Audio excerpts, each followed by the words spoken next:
Welcome back to Calm and Connected. I'm Janine Halloran and I'm excited that you're here with me, and I wanted to talk today about taking deep breaths. And I know people are going to be like, that's really annoying and boring and hokey, but I will tell you it really makes a difference. So the reason why taking a deep breath matters actually has to do with your nervous system. So your autonomic nervous system is in charge of things that you don't think about. So it's in charge of your breathing and your heart rate and your digestion, that sort of stuff, right? And so what happens is when your body is in rest and digest, when you're not anxious, you're not worried, you're not upset, your heart rate is normal, your breathing is deep and typical, and your digestion is normal, everything's going along fine. But then once you hit fight, flight, or freeze mode, your breathing changes and it gets really shallow, your digestion slows, your heart rate picks up. And so when you are in that fight, flight, or freeze, or when kids are in fight, flight, or freeze, one way to help your body know it's time to get back down to rest and digest is to take a deep breath. So it's almost like a body hack, trying to help your body tell it it's time to go back to rest and digest. Let's get out of fight, flight, or freeze.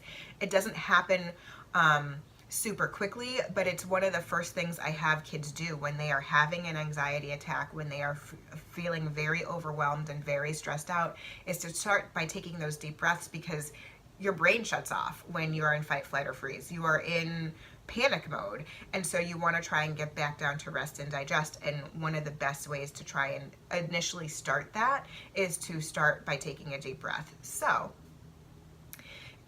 but you always have those kids, you know, when you say, let's take a deep breath together. They're the hyperventilators, the ones who are like, and you're like, that's not what I actually meant when I said take a deep breath. Or you have the kids who take a deep breath in and then they're not breathing out, you know, and you get really worried because then you're turning blue and you're saying, please breathe out, please breathe out. So you want to introduce it in a way that makes sense for kids and that kids can really grasp and understand. Recently, I've been going and doing some talks for PESI, talking about coping skills to use in the classroom.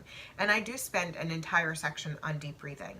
And I will tell you, every single time I start the conversation with other professionals about deep breathing, it's always interesting. Somebody will always tell me a different way of taking a deep breath. I invite the participants in the audience to tell me some different ways that they've learned about taking deep breaths, and I always hear something new, something I didn't know before, so I really, really like that. One thing I really love is using your hand to take a deep breath, and I actually shared this on Facebook and it went crazy.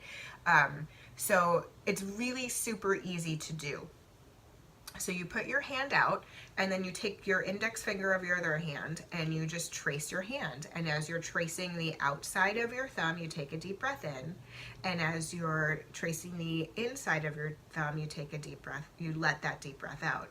And you repeat, breathing in, breathing out, breathing in, breathing out, breathing in, breathing out, breathing in, and breathing out. Super simple. And I love it because you don't need any props, you don't need anything extra. This is something that I've actually recommended for preschoolers, but also elementary school age kids up to teenagers, because it is really versatile. So the way that preschoolers can really benefit from it, so I like the idea when a preschooler is having a hard time, you know, there's an adult there and they're having a hard time. So you can use that moment, if it's a parent and a child or a teacher and a preschooler, you can use that moment to connect with kids. So you can have them put out their hand and you trace their hand, or you can do it where you put out your hand and then they trace your hand. And that way they have a connection with you, and it can help so that both of you can take a deep breath together. So that's really great. And for school age kids, elementary through high school, they can actually do this in school. And the neat thing about this is that it doesn't have to be something that other kids see or know about. So kids are always looking for not wanting to stand out when it comes to using coping skills. So when it comes to using coping skills in school, I'm always trying to encourage kids to figure out things that they can do that nobody else knows that they're doing. So taking 5 deep breaths with your hand seems like it wouldn't be one of those things, but it is, because what kids can do is they can put their hand on their lap underneath their desk and they can trace their hand underneath their desk.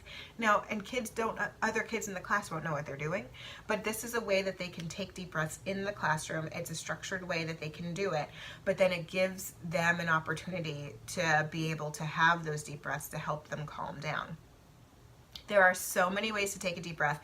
I actually have created a landing page on my website that's all about deep breathing. So I'll link to that in the show notes and below so that you can get an opportunity to see all the different ways of taking a deep breath. And if you want to, please feel free to contact me at JanineHalloran.com and share with me your deep breathing strategies, the strategies that have worked for you. I'd love to hear from you. Until next time, have a great day.